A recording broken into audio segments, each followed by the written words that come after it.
Hello again, my name's Gabe Zollner. Well, is it a coincidence or is it more than that? As you may or may not recall, on July 6th, 2013, Asiana Flight 214, flying from South Korea, crashed on approach to San Francisco International Airport. Now, what the media has told us is that 4 seconds prior to impact, the stick shaker activated.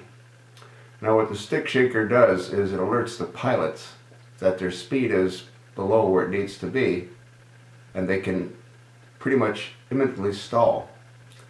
When an airplane stalls, it isn't the motor that quits, it's the wing loses lift. Now, what's interesting is that the individual flying the airplane was on a training flight. One of the things that people may or may not be aware of, the most critical part of flight is landing and taking off. Flying itself is relatively safe. The majority of accidents with any kind of aircraft is either on approach or taking off. What that also says is that pilots are trained to be alert, especially going into an airport like San Francisco. San Francisco Airport, you're coming in over the ocean, and there's a retaining wall that you have to clear, which Flight 214 did not clear. Now, the co-pilot should have known the approach speed that has to be maintained. That aircraft comes in at 137 knots. It was obviously way below that.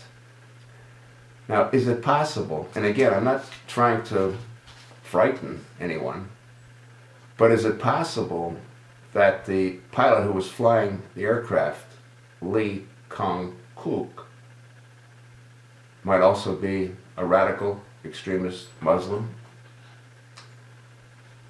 What doesn't make any sense is the co-pilot had over 3,220 hours in a 777. He would have known the approach speed. They both would have known the critical phase of flight, either taking off or landing. I don't understand how this aircraft was not landed properly, other than an intentional act. Is it possible that the pilot that was flying the aircraft lost his nerve at the last seconds as he was coming in on approach? Is it possible that the plan was to hit the retaining wall and kill everyone on that flight as an act of terror? I don't know.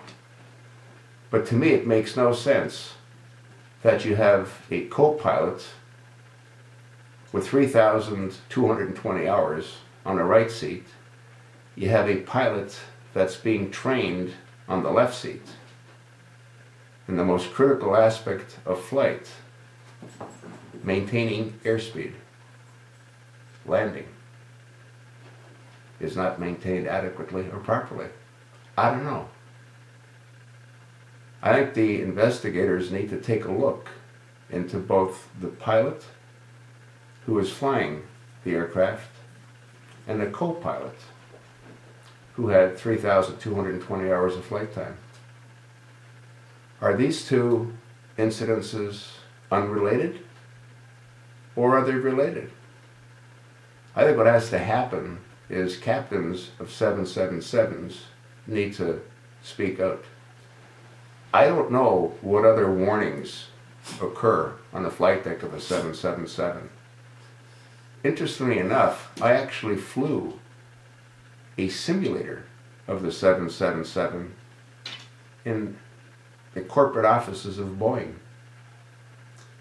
I was invited to do so. I used to work for Rockwell International.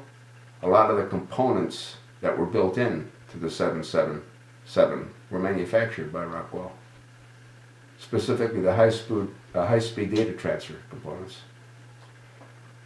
Not being familiar with the controls of a plane of that magnitude, I crashed on landing. But again, I was in a simulator. I believe this was possibly an act of terror that went wrong, because although it went wrong, it went right. There were many survivors. I think at the last moment, it is possible that again they lost their nerve. They weren't ready to meet the 72 virgins. You tell me what you think. I just told you what I think.